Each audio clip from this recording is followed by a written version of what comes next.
नमस्कार, वंदे मातरम। मैं हूं श्यामगिरी। आप देख रहे हैं हमारा चैनल मुद्दा भारत का यानी मुद्दा लोकसभा चुनाव का। जी हाँ, इस समय लोकसभा चुनाव का पूरा माहौल है। पूरे देश में जो है लोकसभा चुनाव के बारे में चर्चा है और लोग जो है हर चुनाव क्षेत्र के बारे में जानना चाहते हैं कि यहाँ पे क्या हो रहा है, वहाँ पे क्या हो रहा है। तो आज मैं अपनी वीडियो में चर्चा करूंगा नागपुर लोकसभा चुनाव क्षेत्र का। जी हाँ, नागपुर से जो है नितिन गडकरी जी तो हैं चुनावी मैदान में। उनके सामने कांग्रेस के जो है कैंडिडेट हैं विकास ठाकरे जी। दोनों जन का आमने सामने जो टक्कर है। अब टक्कर किस तरह का है, कैसे है, इसी पर हम चर्चा करेंगे कि आखिर में नितिन गडकरी सामने जो वहाँ के इस समय एमएलए हैं नागपुर के, उनको जो है टिकट दिया है कांग्रेस ने, उस कितना जो है दमखम दिखा सकते हैं गडकरी साहब के सामने में। क्योंकि गडकरी साहब का काफ़ी नाम है, काफ़ी लोग उनकी सराहना करते हैं, उनकी तारीफ करते हैं, क्योंकि वो हाईवेज बनाते हैं, बड़े बड़े डेवलपमेंट में उनका हाथ रहता है। और लोगों ने देखा है कि 2014 से जिस तरह से देश में इंफ्रा डेवलपमेंट में हुआ, उसमें नितिन गडकरी जी काफ़ी नाम होता है। तो ऐसे में नितिन गडकरी सामने विकास ठाकरे जी का क्या टक्कर हो सकता है? सर, आप क्या मानते हैं सर नागपुर की? पहली बात तो ये है कि जब कांग्रेस कमेटी की मीटिंग हुई जी, तो मीटिंग में चर्चा चल रही थी कि भाई गडकरी जी के सामने कौन खड़ा रहेगा जी। तो एक भी हाथ ऊपर नहीं जा रहा था। हाँ? सब एक दूसरे की ओर ये बोल रहे थे नाना पटोले को तुम खड़ा रहो, बोलता है विजय वडेट्टीवार तुम खड़े रहो, ये बोलता है तुम खड़े रहो। ये विकास ठाकरे को बोले कि तुम अभी एमएलए हो, तुम खड़े रहो, तो बोला मुझे नहीं खड़ा रहना है उनके खिलाफ। गिरने के लिए कौन खड़ा रहेगा? गिरने के लिए? हाँ, वो बोला सीधा, तो मेरे को नहीं खड़ा रहना है। तो बाद में उन्होंने हाईकमान को बोला कि भाई इधर कोई खड़ा नहीं हो रहा है, तो बोले ऐसा नहीं चलेगा, पार्टी डिसिप्लिन है, किसी को तो खड़ा रहना ही पड़ेगा, भले हार जाए। तो वो बोले फिर एक काम करो ना, वो एमएलए है ऑलरेडी विकास ठाकरे, तो उसको आप सख्ती करो। तो ये जबरदस्ती नसबंदी करते हैं ना, वैसा इसको जबरदस्ती उम्मीदवार बनाया है। हाँ, इसकी इच्छा नहीं है, अजिबात नहीं है। वो जाहिर तौर पे बोला था कि मुझे नहीं खड़ा रहना है। मगर सर, लेकिन नागपुर लोकसभा की अगर बात करें तो आप अच्छा खासा वोट बैंक है कांग्रेस का। नहीं वो मगर सर कैसे गडकरी के सामने नहीं ना। मेरे को गडकरी साहब की चिंता अलग ही थी जी। मुझे लगता था कि उनका टिकट कटेगा। हाँ, हम लोग ये मेरे दिमाग में नहीं है कि वो गिरेंगे। वो अच्छे वोट से चुन के आएंगे, लाखों के वोट से चुन के आएंगे, और उनको टिकट दिया जाएगा कि नहीं इसकी, क्योंकि आज देश में मोदी जी के खिलाफ बोलने वाले जो 2-3 लोग हैं, उसमें एक सुब्रमण्यम स्वामी है और दूसरे गडकरी है। पर सुब्रमण्यम कैसा है, सीधा जाके टक्कर देता है। ये कैसे है, साइड से कोपर खाया बोलता हूँ मैं मराठी, वैसा करते हैं। पर गडकरी जी के मन में कभी भी मोदी जी के बारे में सदिच्छा नहीं रही, सद्भावना नहीं रही, उनके मन में भी इनके प्रति नहीं रही। उनके जब वो अदानी को नड़े तो उनका पोर्ट डिपार्टमेंट निकल, जहाँ ये उनका भी इरादा ऐसा था कि मोदी का जो दोस्त है उसको मैं नड़ूंगा। तो अदानी को नड़े, सबको नड़े, वो नड़ू ही है, तो उनका सरनेम यही रखना चाहिए था, नड़ू।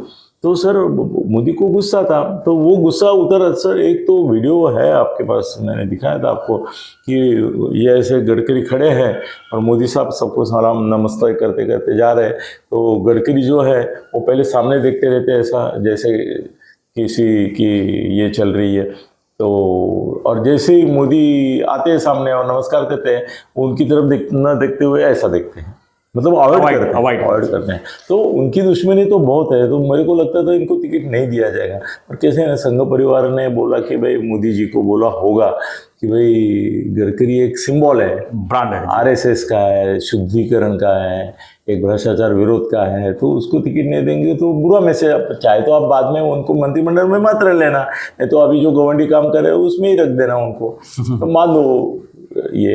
मगर कैसे है ना कि ये गडकरी साहब चुन के तो 2-4 लाख वोट से आएंगे, उसमें दिक्कत नहीं है। मगर सर वो बहुत असंतुष्ट आत्मा है, अश्वत्थामा है वो बीजेपी के, बहुत मोदी के खिलाफ कड़वाहट है उनके मन में। और इसके लिए देखो महाराष्ट्र के कोई नेता उनको सभा को बुलाने का तय नहीं, वो स्टार प्रचारक। ये तो बात पेपर में आनी चाहिए थी, मीडिया में, कि वो स्टार प्रचारक है, तो बहुत सारे लोगों को उनको बुलाना चाहिए था। मतलब जिसको भी बोलते हैं कि भाई वो क्या कर रहे हैं, अभी हेड ऑफिस से बीजेपी के फोन जाते हैं उनको कि भाई ये नेता अवेलेबल है, इनको हम भेज सकते हैं। तो जैसे ही गडकरी का नाम लेते हैं, हर एक बोलता है नहीं उनको हमारे यहाँ मत भेजो। क्यों सर? मोदी के खिलाफ बोलेंगे कुछ ना कुछ, बीजेपी के खिलाफ बोलेंगे, खुद की ही तारीफ करते रहते। सर गडकरी का भाषण मतलब क्या होता है? खुद की तारीफ होती है, दूसरों की निंदा और खुद की तारीफ, और क्या है? तीसरी बात बताओ मुझे, बताओ क्या बोलते हैं? खुद की तारीफ करते हैं, मैंने इतने रोड बांधे, तुमने बांधे, वो तो पैसा गवर्नमेंट का है, तुम तो खाली बोले कि हाँ बांध दो तो बांध दिया, उसमें क्या है। समृद्धि महामार्ग भी हमारे महाराष्ट्र में बांध के दिखाया जी। तो ऐसा कुछ नहीं है सर। गडकरी चुन के आएंगे, मगर उनको मंत्रिमंडल में मोदी जी को नहीं लेना भी चाहिए। ये ऐसे जो मचमच करते हैं ना मोदी जी के खिलाफ, उनको बाहर ही रखना चाहिए। अभी निर्मला सीतारमन भी अगले इसमें नहीं आएगी, वो चुनाव के लिए खड़ा होने के लिए मना कर दिया उसने। सर पैसा नहीं है सर, पैसे की क्या जरूरत है तुमको? 24,000 रुपए है ना तुम्हारे पास, बस हो गया। और उसका हस्बैंड ये देता है ना इंटरव्यू मोदी जी के खिलाफ, इतना गंदा सरकार हुआ ही नहीं। कौन बोलता है? निर्मला सीतारमन का हस्बैंड बोलता है, आया ना पेपर में। तो इसका मतलब वो भी उसी रास्ते पे है, सुब्रमण्यम स्वामी वाले रास्ते पे। सुब्रमण्यम स्वामी बोलता है ना कि मोदी को फिर से नहीं आना चाहिए। गडकरी भी मन ही मन में ये सोचेंगे मैं आना चाहिए मगर मोदी नहीं आना चाहिए, ताकि मैं ही वहां जाके बैठूं। क्या बात है? ऐसा नहीं होता है। मोदी मोदी है सर, मोदी जी हिमालय है, ये बाकी सब तो नागपुर की छोटी छोटी टेकड़ियां हैं, इनको कोई पूछता नहीं। Swimming pool.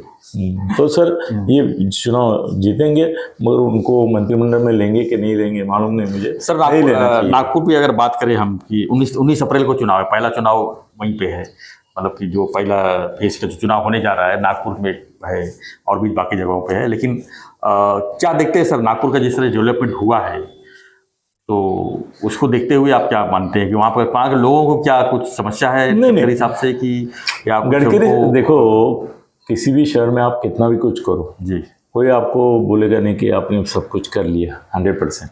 सब आदमी का स्वभाव ऐसा रहता है कि वो असंतुष्टता ही ढूंढता रहता है। क्योंकि 2014 में कांग्रेस को 3,20,000 वोट मिले थे और 2019 में 4,40,000 वोट मिले थे। तो कहीं ना कहीं तो मतलब विरोधाभास भी वाले भी तो हैं, लोकल इक्वेशंस भी रहते हैं ना लोकल। अभी फडणवीस साहब और गडकरी का भी जमता नहीं है, उनका भी नहीं ना। गडकरी का जमता किससे है? मीडिया से जमता है। हाँ, वो जो मीडिया मोदी के खिलाफ है उनसे ही जमता है, बाकी नहीं किसी। फडणवीस का उनका दुश्मनी है। फडणवीस और उनके गुट में हमेशा ओवरराइड करने के ये रहती है। और अभी फडणवीस भी उनका प्रचार करेंगे क्योंकि नेता हैं, क्योंकि गडकरी क्षमता रखते हैं कि इनकी उम्मीदवार पाड़ेंगे वो बाद में जी। तो ठीक है सर, गडकरी आएंगे मगर उनको मिनिस्टर नहीं बनना चाहिए, नहीं बनाएंगे शायद, देखते हैं सर।